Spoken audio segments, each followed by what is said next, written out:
আমার রান্না করতে খুব ভালো লাগে। জীবনে কোনো কিছুই অসম্ভব না, চেষ্টা করলে সবই সম্ভব। আমার নাম ফেরদৌসা খান।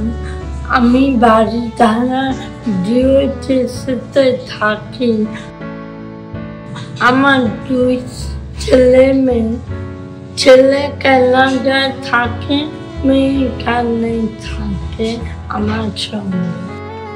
আসসালামু আলাইকুম। আমি বিকন একাডেমির একজন শিক্ষিকা। আমার রান্নার প্রতি ছোট্টবেলা থেকেই আগ্রহ ছিল। আমার রান্না করতে খুব ভালো লাগে।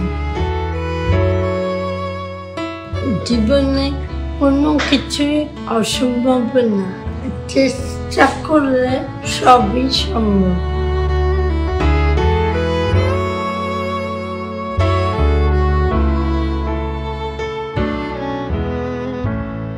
আমি সুস্থ ছিলাম। প্যারালাইসিসের পরে আমার কথা বলতে সমস্যা হয়।